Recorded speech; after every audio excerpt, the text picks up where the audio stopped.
one thing that I really lean towards psychology, lean towards this idea of personality traits. One of my more popular videos, how to gain any personality trait, came from this theory of the James Lange theory.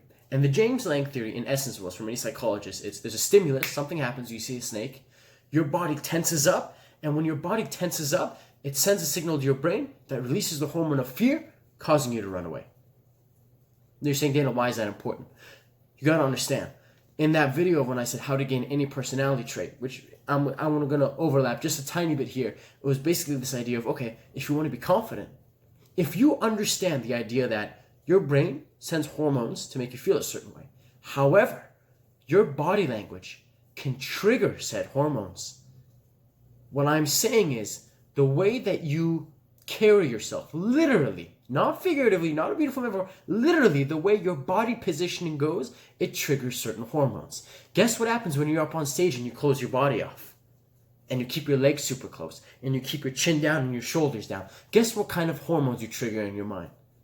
Ones that lead towards anxiety, ones that lead toward you feeling sick. Now, I regularly watch UFC, mixed martial arts, and different martial art combats. And when you look at any of those guys, when they make their entrances, pay attention to how they walk.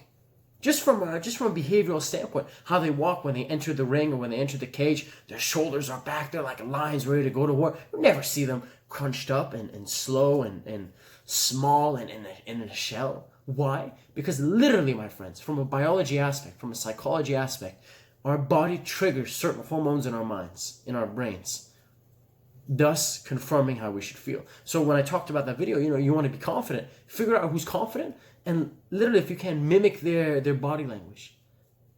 Right? If you go out, if you're standing somewhere, there was a study done, man. Don't take this 100% because I want to have the reference, and because I don't want you to believe everything that you hear. And this is good. You should always be skeptical. But it was something along the lines of, these researchers had people stand with their legs a little bit farther apart and their hands on their hips for about 3 minutes before they had to go into a decision-making situation. And the majority of the people, when they went into the decision-making situation, they felt a lot more confident. Now, this was also consciously because the body, the researchers came to the conclusion that because the individuals had the hands on their hips, their chest was out, shoulders were back, indirectly they were releasing this hormone that was making them feel more confident. Thus, when they had to make a decision, they felt a lot better about said decision. Once again, I do not have the reference, so please take that with a grain of salt. An example that I did hear, though, was on the ever so wonderful Joe Rogan podcast, which everybody should check out. Mixed martial artist fighter George St. Pierre's on there, and he's talking about what he does right before a fight. And he was given this example. He said, right before I go out to any of my fights. And this is an amazing guy. I mean, we're talking a crazy record, like 26 wins, 2 losses, something around that realm. And he said, yeah, before my fights, I go into the bathroom, I close the door, I look into the mirror, and I start to, indirectly hype myself up. Say, you're the strongest, you're the greatest. He makes himself look big and mean, tough guy face. And, people might laugh at that and they may go, what are you doing? That doesn't make any sense. Whereas in reality, it makes tons of sense. Because what you do want to go before you go out there, you ever see those, in movies or in like sports, you see that locker room talk. There's a leader, the captain, who's saying, are we going to win that championship ring or what? And it's this loudness, it's this confidence, brash, bold, shoulders are out, the hands are swinging, open, expressive body language. Honestly, my friends, when you start doing that, it does trigger those hormones that get released, thus leading to you, your mind, your brain confirms your behavior. So if you're acting big and strong, like you want to go tear the house down, your brain will release those hormones that will reaffirm that mood and actually make you feel like you're about to tear the freaking house down. And I think that is absolutely mind-boggling. Because as soon as you realize that, you can go into any situation and being conscious of your body language. Imagine you go out on a first date. You want to come off as confident? Freaking have your body language do the talking first before your mouth. I'm going to say that again. Have your body language do the talking first before your mouth. Because if you just think to yourself, I'm confident, but you're in a shell and your shoulders are in and your chin is down, conflict of interest, my friends. Your body's saying one thing while your mouth says another. I heard this interesting topic the other day, about, this is an old joke where people talk about the perfect pickup line. What can you say to your crush, to someone you're attracted to go sweep them off your feet? Hey man, this sentence is perfect. You say this to any girl. The reality of it is, no matter how perfect your pickup line is, no matter how much alliteration and rhymes and poem, and you can paint a picture like Picasso all you want, but in reality, my friends, if your body language isn't there, if your delivery of the pickup line isn't there, no good, my friends. No good. 70% of it, I really do believe, you go up to anyone, you're going up to a supervisor for a raise, you're going up to someone to get hired, you're going up to someone you're attracted to. It is just, you go up there, and even if you feel in a neutral mood, the moment you bring back your shoulders, bring out your chest, lift up your chin, and look ready to go, you look confident, it's going to make you feel confident. I never liked the saying fake it till you make it, because the word fake just rubbed me the wrong way. I didn't like that. But there really is this idea of, impersonate someone until you literally become them. Until you're not faking it anymore. So it's the difference between, you're not telling yourself, I'm funny. I'm funny. But then you're not. But it's your body language is actually doing the things that X person would do. So you're following through. You're not just thinking things, but you're really doing them. A clinical psychologist by the name of Dr. Peterson has this idea in his book that says something along the lines of chest out, shoulders back.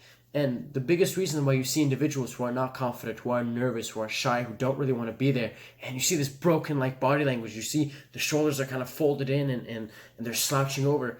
It's human nature, just like animals. The soft parts of our body that we want to protect, the crotch, groin area, the throat, the stomach, what do? We cover up. As if there were punches coming in, as if we were going to get bitten by an animal. So naturally, when we open up the door to the world, we crouch down and we close ourselves off. As opposed to when you see someone like The Rock, Jason Statham, Conor McGregor, whoever, they're open, their chest is up, shoulders are back, and if you're looking at those sensitive, those deadly areas where the kidneys are, the throat is, the rib cage is, the crouch areas, everywhere is open. And it's almost like saying, bring it on, world.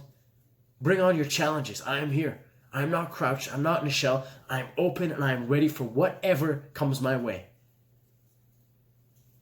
So when you have that sort of a mindset, when you open up the door every day to go to work or to go to school, and you have this expressive body language where your legs are a little bit wider, a great video on body language is also on my channel. You should totally check that out if you're interested. But it really revolves around this idea of if you open up the door and your legs are just a little bit wider, and your chest is higher and your shoulders are back, it does absolute wonders for you. I swear to God.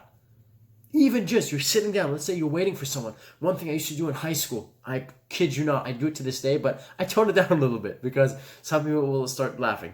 But it was basically this idea of whenever you go into exam season, and I saw this year as well, everybody looks like they're freaking on edge, man.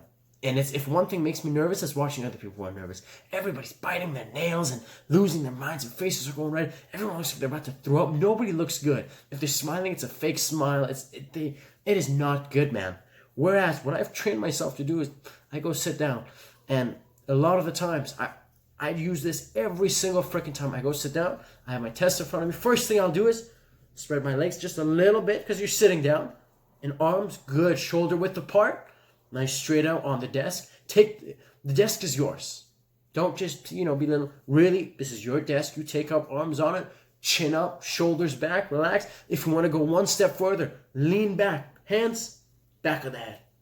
For 2 to 3 minutes, honestly, I would do that. I felt freaking amazing. I don't care who was looking at me, who was laughing, who was making snarky comments.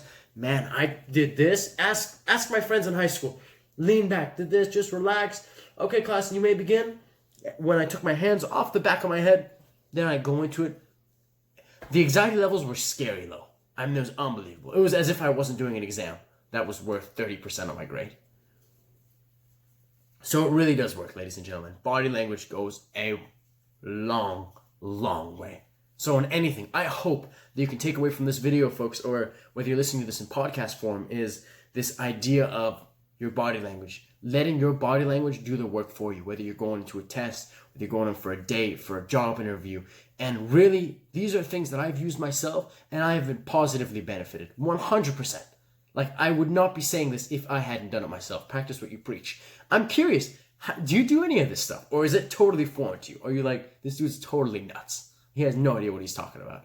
Let me know, my friends. Hey, thank you so much for watching this, whether it's on YouTube, whether it's the Danial Teaches Experience podcast on Apple Podcasts, Spotify, Google Podcasts. I thank you so much for joining me on my journey to self-awareness. I wish you the absolute best.